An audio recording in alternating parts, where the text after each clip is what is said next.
हामा में विद्रोहियों से भीषण जंग, सीरियाई सेना की तरफ से फायरिंग। विद्रोहियों ने हामा पर बड़ा हमला किया।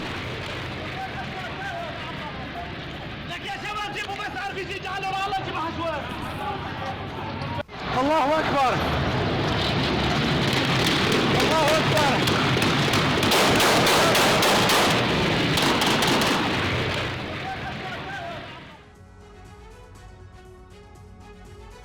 महायुद्ध के मैदान के रूप में दहक रहे मिडिल ईस्ट में हालात इतनी तेजी से बदल रहे हैं कि अब ईरान को सुरक्षा की चिंता सताने लगी है।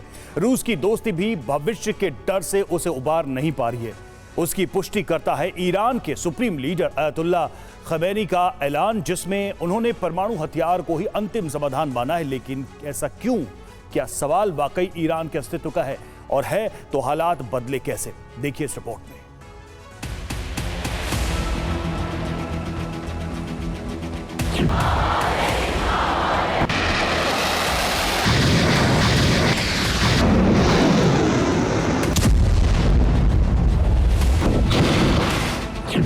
खमनेई का ऐलान, अंतिम जंग में ईरान।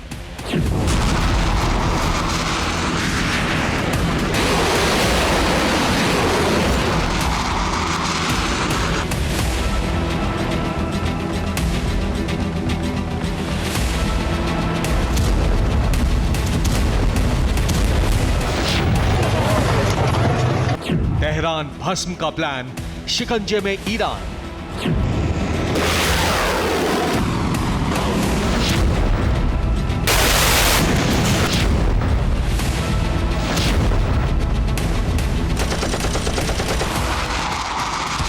मिडिल ईस्ट में खुले ये वो मोर्चे हैं जो 4 देशों के बारूदी मंसूबों का परिचय देते हैं: अमेरिका, रूस, इजराइल और ईरान।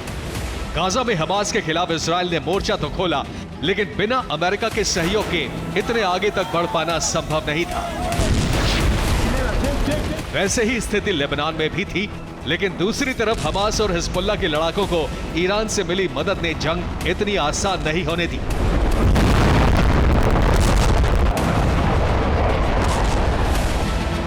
हालांकि ये जंगें जा रही थी कि अचानक सीरिया में आग भड़की और बारूदी कहर बरपाने वाले सभी चेहरे बेनकाब हो गए।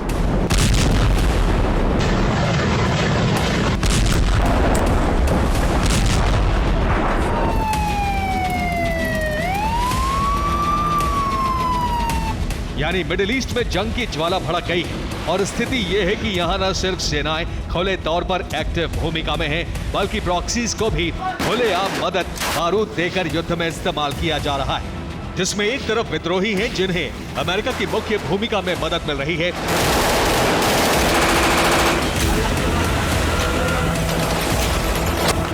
वहीं दूसरी तरफ ईरानी प्रॉक्सी हैं जो रूस के सहारे आगे बढ़ रहे हैं। और यही संघर्ष रणनीतिक बिसात को बार बार बदलने के लिए मजबूर कर रहा है।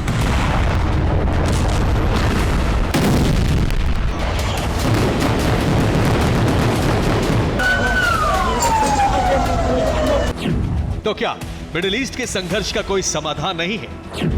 क्या मिडिल ईस्ट के बारूद में मुख्य निशाना ईरान है? और क्या युद्ध में अमेरिका ने ईरान पर दबाव बढ़ा दिया है?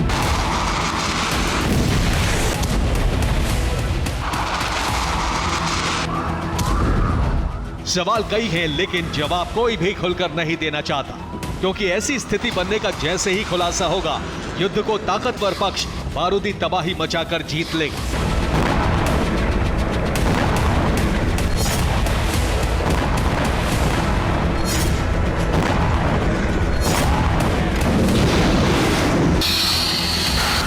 हालांकि बिना किसी खुलासे के भी कई बातें सार्वजनिक होती हैं और मिडिल ईस्ट के मुहाने पर यही हो रहा है।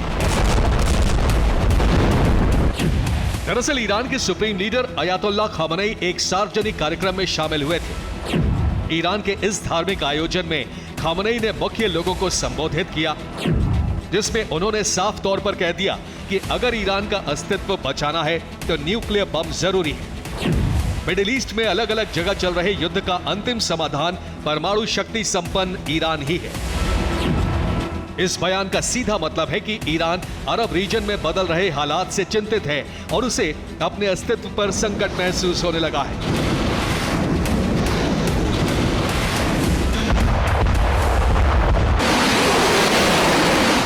लेकिन ऐसा महसूस हो क्यों रहा है, वो कारण क्या है, इसे भी हम आपको बताते हैं। ईरान का सबसे बड़ा डर है 20 जनवरी से अमेरिका की सत्ता में ट्रंप की एंट्री, जिसके मतलब है कि ईरान के खिलाफ सीधा एक्शन लिया जा सकता है। इसके अलावा पिछले एक दशक में ईरान के खिलाफ हुए हालात भी डर का एक कारण हैं। हालांकि रूस से करीबी एक बड़ा सहारा है, लेकिन रूस खुद एक जंग में है। यानी ईरान का भविष्य सुरक्षित नहीं, जिसके संकेत अमेरिका से मिल रहे हैं। और ये संकेत बाइडेन प्रशासन से नहीं, बल्कि सत्तासीन होने से पहले ट्रंप की तरफ से दिए गए। इसमें चेतावनी के तौर पर 20 जनवरी 2025 की तारीख का जिक्र किया गया है और कहा गया है कि हमास ने जिन्हें बंधक बनाया है उन्हें 20 जनवरी के पहले रिहा कर दें। ईरान के पास बंधकों की रिहाई के लिए हमास को आदेश देने की शक्ति है और अगर ईरान इस शक्ति का इस्तेमाल नहीं करता है तो उसे कीमत चुकानी होगी। यानी ट्रंप की चेतावनी बता रही है कि आने वाले दिनों में ईरान के लिए स्थिति और भी ज्यादा भयानक होगी।